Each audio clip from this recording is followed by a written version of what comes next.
5 વાગે વેવાઈનો ફોન આવે કે તમારે બધાને સહપરિવાર અમારે ત્યાં જમવાનું છે, અને બધા તૈયાર થાય, ઘરે ફોન કરી બધા તૈયાર થઈ જાજો, વેવાઈ ત્યાં જવાનું. સાંજે 7:30 8 વાગે બધા તૈયાર થઈને સહપરિવાર વેવાઈના ઘેર જાય, ડોલબેલ વગાડી આવકારો આપે, બેસારે, પાણી પાય, ચા પાય, અડધી કલાક વાતો કરીએ પછી વેવાઈ આપણને પૂછે કે શું કામ આવ્યા? તો આવું પૂછે તો આંચકો લાગે કે નહીં? કે પહેલા આમંત્રણ દઈને બોલાવે ને હવે એમ કહેશો શું કામ આવ્યા? કૃષ્ણ પહેલા તે બોલાવી, વાંસળી વગાડી, અને હવે તું એમ કહેશો શું કામ આવી? આપણી કથાની અંદર આપણા બુધેલ 7 દિવસથી જે ગંગા મૈયાને યાદ કરીએ, ગંગા મૈયા આશ્રમના મહંત પૂજારી પૂજ્ય ધર્મદાસ બાપુ આપણી વચ્ચે, જોરદાર તાળીઓથી પૂજ્ય બાપુને આપણે વધાવીએ. સ્વાસ્થ્ય સારું ન હોવા છતાં પણ પૂજ્ય બાપુ આજ જેતાણી પરિવારના આંગણેમાં ગંગા મૈયાના સાનિધ્યથી આજ માની પ્રસાદી સ્વરૂપે આજ બાપુ આપણે વચ્ચે પધાર્યા છે, ત્યારે જેતાણી પરિવારના આંગણે હૃદયના ભાવથી પૂજ્ય બાપુનું હાર્દિક સ્વાગત કરીએ છીએ. કૃષ્ણ ગોવિંદ ગોવિંદ ગોપાલ નંદલાલ, રાધ ગોવિંદ ગોવિંદ ગોપાલ નંદલાલ, ગોવિંદ ગોવિંદ ગોપાલ નંદલાલ,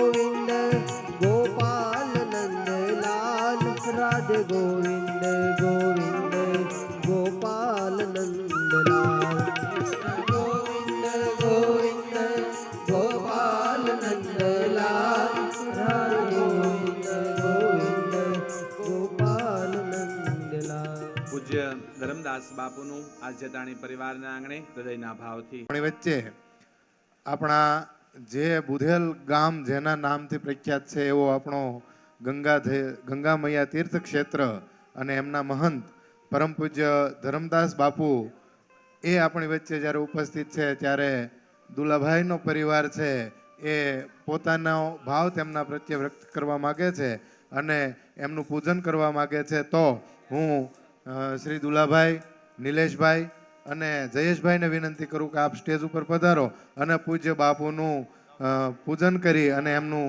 સન્માન કરો. દુલાભાઈ, જયેશભાઈ અને નિલેશભાઈ, આપણે આ ઉપક્રમને જોરદાર તાળીઓથી વધાવીએ. અને સાથે સાથે પૂજ્ય બાપુ પણ તેઓનું સન્માન કરવા ઈચ્છે છે, તો દુલાભાઈ આપ સ્ટેજ ઉપર છો તો પૂજ્ય બાપુ પણ તેઓનું સન્માન કરશે અને શક્ય સાથે બંને ભાઈઓ પણ ત્યાં હાજર રહેશો. આપણે આ સન્માનને, પૂજનને જોરદાર તાળીઓથી વધાવીએ.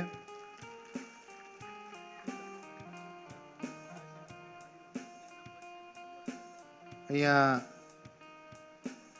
નિલેશભાઈ અને જયેશભાઈ પૂજ્ય બાપુનું સન્માન કરી રહ્યા છે. ત્યારબાદ અમારે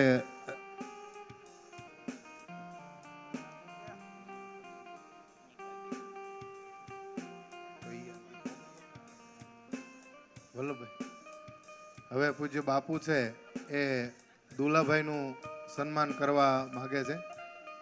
તો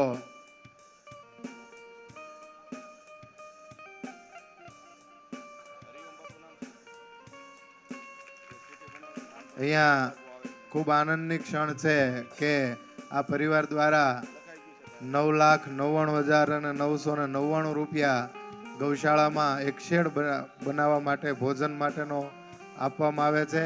આ દાનને પણ આપણે ખૂબ જોરદાર તાળીઓથી વધાવીએ. હવે પૂજ્ય બાપુ છે દુલાભાઈનું ખેસથી સન્માન કરે છે. આપણે આ સન્માનને વધાવીએ. બંને ભાઈઓનું પણ બાપુ સન્માન કરશે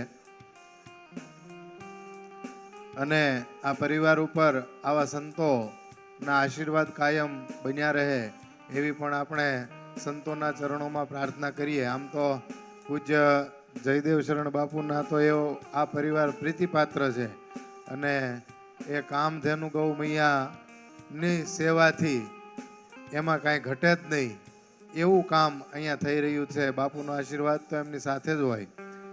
હવે અમારે રઘુવીરસિંહ ગોહિલ ભાણુભા ને